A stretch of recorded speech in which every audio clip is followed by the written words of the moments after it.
नमस्कार, मैं हूं अभिषेक उपाध्याय। आप देख रहे हैं टॉप सीक्रेट। झारखंड में जो नतीजे सामने आए हैं उसने एक बार फिर से एक बड़ी बहस को जन्म दे दिया है। बहस ये कि क्या यूपी के सीएम योगी आदित्यनाथ की चुनाव जिताने की क्षमता महज कागजी है? क्या योगी आदित्यनाथ एक ओवररेटेड नेता हैं जिनके बारे में जो दावे किए जाते हैं ज़मीनी हकीकत खासी अलग है? और मैं आपको ये बात इसलिए कह रहा हूं क्योंकि झारखंड में जो नतीजे सामने आए हैं उससे एक तस्वीर ये भी उभरी है कि जहां जहां योगी आदित्यनाथ ने प्रचार किया था उनमें से अधिकतर जगहों पर बीजेपी बुरी तरह हारी है। मैं बुरी तरह शब्द का प्रयोग इसलिए कर रहा हूं क्योंकि मार्जिन जो है वो हार का वो काफ़ी ज़्यादा है और ऐसी भी जगहें जहां बीजेपी फिसल कर तीसरे स्थान पर चली गई है। योगी आदित्यनाथ के बारे में ये सवाल तो उत्तर प्रदेश में भी उठते रहे हैं, जहां पर उनके सीएम बनने के बाद से बीजेपी की सीटें लगातार घट रही हैं। 2017 में योगी आदित्यनाथ यूपी के सीएम बने थे और तब बीजेपी की सीटें आई थी 325। 2022 में ये सीटें घट करके 255 रह गईं और लोकसभा की सीटें तो और भी ज़्यादा तेज़ी से गिरी हैं। जो सीटें 2014 में 71 थीं वो 2019 में 62 और उसके बाद 2024 आते आते महज 33 सीटों पर सिमट गईं। तो यूपी से भी मैसेज यही आ रहे थे कि योगी आदित्यनाथ का चुनाव जिताने का जो दावा उनको लेकर के किया जाता है वो दावा कागजी ज़्यादा दिखता है। ज़मीन पर उस दावे की जो पड़ताल आप करें तो कहानी कुछ और दिखती है। हम आपको इसके पहले कि झारखंड में वो कहानी बताएं कि झारखंड में क्या हुआ है, जहां जहां योगी आदित्यनाथ ने प्रचार किया था वहां पर कौन जीता है और कितने वोटों के मार्जिन से जीता, ये हम आपको पूरी तस्वीर बताएंगे। लेकिन पहले एक बात समझ लीजिए, दो चीज़ें बहुत महत्वपूर्ण हैं।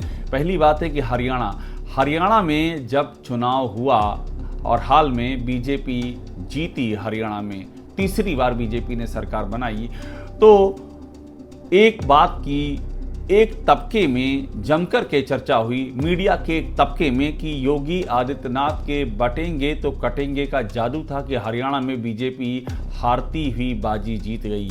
ये भी मीडिया के एक तबके में चला। मैं आपको वो तस्वीर दिखा रहा हूं कि जिस तरह से मीडिया में प्ले किया गया।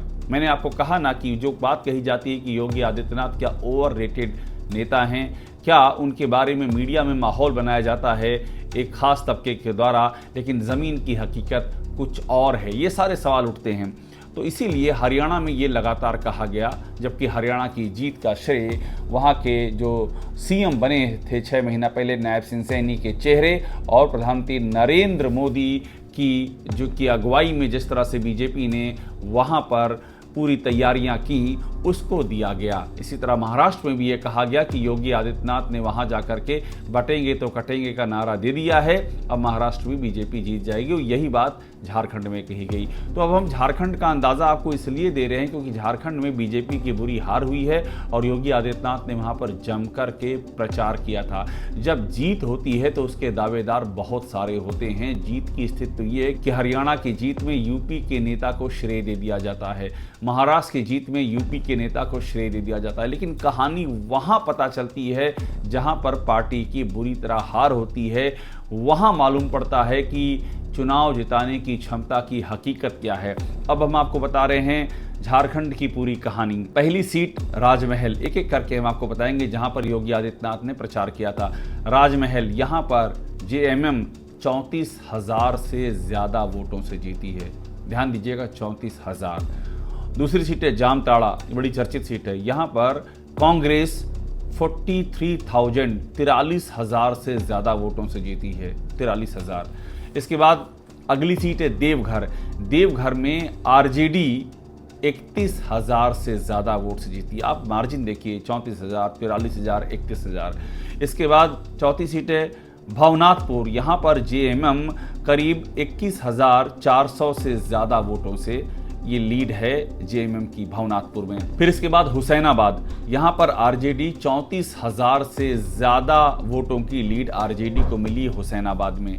पांकी में बीजेपी जीती लेकिन लीड है यहाँ पर महज 9,796, सिर्फ इतने ही वोटों के फासले से जीती है बीजेपी, और डाल्टनगंज में तो बीजेपी सिर्फ 1466 वोटों से जीती है। अब आप सोचिए, हम दिखा रहे हैं आपको आईएनसी, आरजेडी और जेएमएम की जीत जो कि 34,000, 43,000, 31,000, 21,000 से हो रही है, और बीजेपी की जो जीत डाल्टनगंज में होती है और महज 1466 वोटों से। और यहाँ भी योगी आदित्यनाथ ने सभाएं की थी। अगर बीजेपी इन सब सीटों को जीत जाती तो कहा जाता कि योगी आदित्यनाथ के बांटोगे तो कटोगे से बीजेपी यहाँ सारी सीटें जीत गई। ये बात अलग है कि वो इसके पहले लोकसभा चुनाव में वहाँ यूपी में बुरी तरह से हार चुकी है। फिर निरसा में सीपीआई माले का उम्मीदवार जीत जाता है। बोकारो में कांग्रेस का उम्मीदवार जीतता है। बेरमो में एक बार फिर से कांग्रेस जीतती है, और बेरमो में खास बात यह कि यहाँ बीजेपी तीसरे नंबर पर पहुंच जाती है। बेरमो में कांग्रेस जीतती है करीब 29,000 से ज़्यादा वोट से, और यहाँ बीजेपी का उम्मीदवार तीसरे नंबर पर जाता है। ध्यान की बात यह, और बेरमो में भी योगी आदित्यनाथ ने यहाँ पर सभा की थी। कोडरमा में यहाँ पर बीजेपी लीड कर रही है, लेकिन लीड वही है 5,959, 6,000 के करीब की लीड है कोडरमा में। इसके बाद बड़कागांव है, यहाँ बीजेपी को अच्छी लीड मिली है, ये 31,000 की लीड है।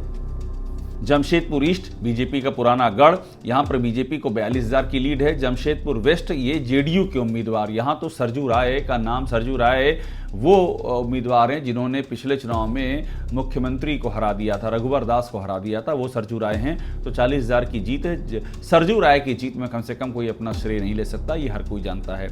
अब इसके बाद पोटका, यहाँ पर जेएमएम को 27,000 की लीड है। पोटका यहाँ भी योगी आदित्यनाथ ने प्रचार किया था। और आखिर में जुगसलाई में जेएमएम को 43,000 की लीड है, यहाँ भी योगी आदित्यनाथ ने प्रचार किया था।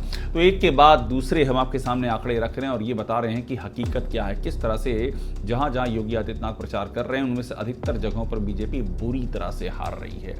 और इसीलिए ये बात फिर सामने आ रही है कि सभा में तालियां बजवा देना और नारे लगवा देना और भड़काऊ भाषण दे देना ये एक चीज़ है, लेकिन चुनाव जिता सकना ये एकदम दूसरी चीज़ है। और यूपी में जिस तरह से हाल हुआ है, विधानसभा के चुनाव हों, लोकसभा के चुनाव हों, जिस तरह से बीजेपी लगातार हारती रहो, अभी जो उपचुनाव में बीजेपी को 9 में से 7 सीटों में जीत मिली है, तो उपचुनाव में जो तस्वीर उभर करके सामने आई है उसने उस जीत को सवालों के घेरे में डाल दिया। जिस तरह से पुलिस और प्रशासन का चेहरा कैमरे के सामने आया है, और ये भी बात उससे कही गई कि योगी आदित्यनाथ इस जीत के लिए बेहद डेस्परेट थे, क्योंकि ये जीत उनके राजनीतिक वजूद के लिए ज़रूरी थी। इसीलिए वही योगी आदित्यनाथ की पुलिस लोकसभा चुनाव के वक्त पूरी तरह से खामोश थी। प्रशासन जिस पर आरोप ये लग गया कि वो उल्टा मदद तो बात तो दूर रही, वो उल्टा बीजेपी के जो कैंडिडेट हैं उनको नुकसान पहुंचाया गया। छतरी महापंचायतों से लेकर के बीएलओ ने मतदाता सूचियों में नाम काटे, ये बीजेपी की अपनी रिपोर्ट में दर्ज चीजें हैं जो संगठन ने रिपोर्ट सौंपी थी लोकसभा की हार के बाद। तो जो प्रशासन उस समय मूक दर्शक बना था, जो प्रशासन बीजेपी के खिलाफ काम करता हुआ उस पर आरोप लगे, वही पुलिस प्रशासन कमर कस के इन उपचुनाव में डट करके ऐसा उतरा कि चुनाव आयोग को भी आखिरकार कुछ पुलिसकर्मियों को सस्पेंड कर देना पड़ा। इतने खुलेआम वो चुनाव की आचार संहिता की धज्जियां उड़ा रहे थे। जगह जगह पुलिस प्रशासन दिख रही थी, बैरिकेडिंग दिख रही थी, और आरोप पे आरोप लग रहे थे कि मतदाताओं को रोका जा रहा है वोट देने से। ये सब कुछ हो गया। वही पुलिस, फिर से दोहरा रहा हूं, जो कि लोकसभा चुनाव में मूक दर्शक थी, वो यहाँ पर जैसा लगा कि जी जान लगा करके जुट गई है। ये आरोप लगे उस पर, और वो कैमरे पे बहुत कुछ दिखाई भी पड़ा।